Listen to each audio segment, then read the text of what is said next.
Subhanallahi wa bihamdih. Assalamualaikum warahmatullahi wabarakatuh. Perkenalkan, saya Idayani Safitri dari Fakultas Keguruan dan Ilmu Pendidikan, Program Studi Pendidikan Bahasa dan Sastra Indonesia, Universitas Mataram, akan menceritakan sebuah novel yang sangat berkesan. Judul dari novel ini adalah Bangkitlah Tamban Salai, karya Yaswiwo dan Edi Amran.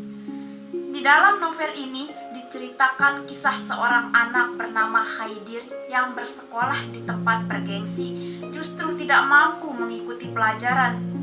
Padahal diajar oleh guru-guru yang berbasis ilmu keguruan. Dan mengapa ia berhasil menjadi anak yang cemerlang ketika diajar oleh seorang guru yang hanya lulusan sekolah rakyat? Mari kita ulas ceritanya. Bersekolah di tempat bergengsi adalah kemauan ayah Haidir. Di pertengahan kelas 2, keluarga Haidir mendapat ujian. Ayah Haidir dipanggil Tuhan.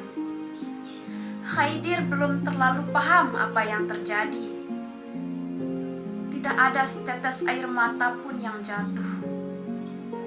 Tidak ada ketakutan dan rasa sedih yang mencekram di dalam dirinya. Semenjak ayahnya meninggal, Haidir harus belajar mandiri. Semangat belajarnya menurun.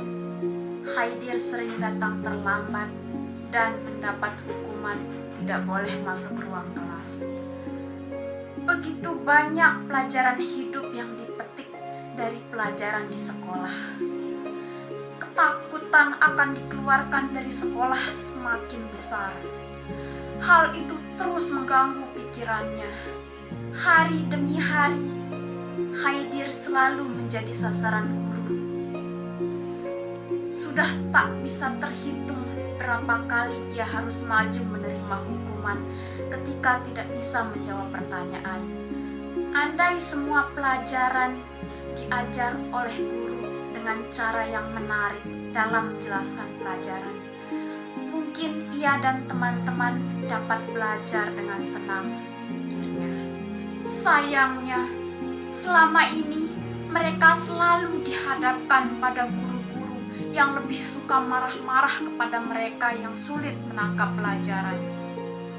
Aku sudah belajar dengan sekuat tenaga, bukannya tidak bersungguh-sungguh. Andai saja guruku tahu apa isi hatiku, bahwa cara mereka memandang rendah dan meremehkanku, itulah yang membuatku lemah mental dan selalu gugup menghadapi ulangan. Boleh dibilang otak Haidir pas-pasan. Di sekolah pun ia merasa terbelakang, selalu menjadi sasaran hukuman guru-gurunya. Haidir sendiri tidak mengerti mengapa ia harus dihukum ketika tidak bisa menjawab pertanyaan. Ia juga bingung mengapa harus tinggal kelas. Perasaan ia bisa mengikuti semua pelajaran walaupun dengan susah payah. Apakah karena ia sering dihukum? Atau memang Haidir dianggap tidak bisa? Seiring bergulirnya waktu, seirama dengan kehidupan yang terasa mulai menyempit, Ibu Haidir harus mengambil keputusan dengan berat hati. Sekeluarga akan pindah ke daerah yang baru, yaitu di daerah pesisir yang dipilih sebagai tempat tinggal yang baru. Pagi itu merupakan hari terakhir Haidir berada di sekolah itu. "Ada apa, Nak?" Suara itu mengembalikan kesadarannya. "Begini, Pak, saya mau pindah," katanya parau. Air mata sudah mulai menggenangi matanya. Raut wajah dan pandangan mata Pak Halim terlihat berubah ketika mendengar perkataan itu. "Kenapa mau pindah, Nak?" Ingin sekali Haidir mengungkapkan apa yang sebenarnya menjadi keganjalan selama ini. "Bukankah sekolah ini menginginkan agar saya pindah?" katanya dalam hati. Namun kata itu tak mampu terucap. Karena merasa masih kecil, tak patut rasanya berkata-kata yang bisa dianggap menentang orang dewasa. Akhirnya yang keluar dari mulut Haidir adalah, "Sekarang rumah saya jauh, Pak. Saya mau bersekolah di dekat rumah saja." Setelah pindah sekolah, waktu seolah bergulir begitu cepat. Di sekolah yang baru, Haidir dipercaya sebagai pemimpin. Ia dipilih menjadi ketua kelas. Ia dianggap pintar, mungkin karena ia merupakan pindahan dari sekolah yang bagus. Begitu katanya dalam hati. Haidir kini telah mendapatkan pelajaran berharga.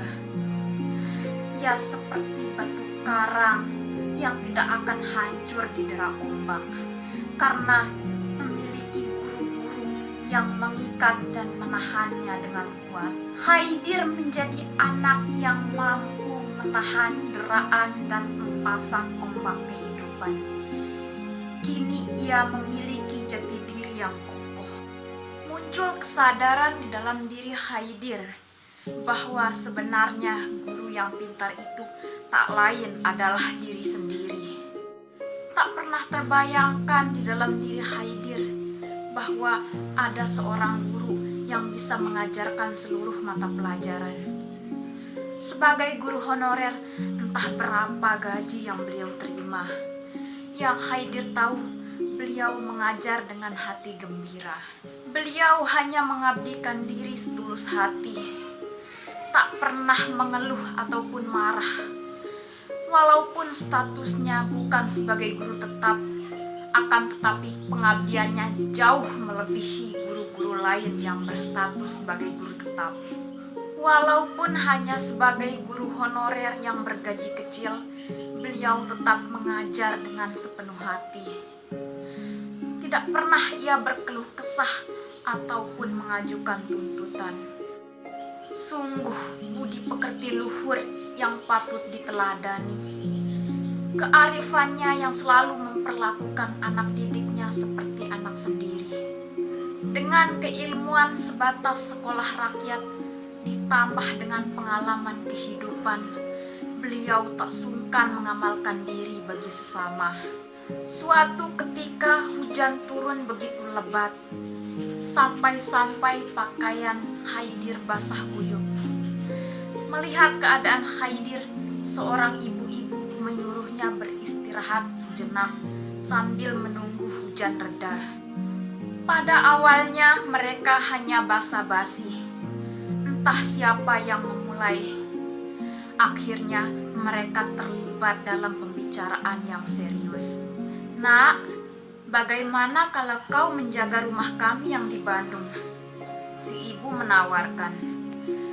"Nanti kami bisa membiayaimu untuk melanjutkan sekolah di sana."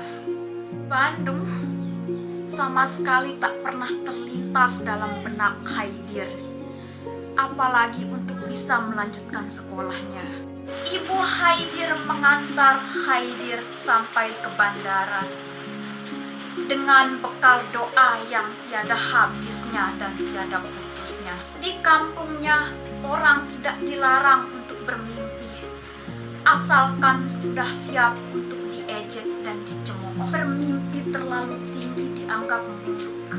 Bagi masyarakat kampung, bermimpi terlalu muluk, kemudian kandas di tengah jalan, akhirnya terjatuh dalam keputusasaan dan mengalami gangguan jiwa alias gila.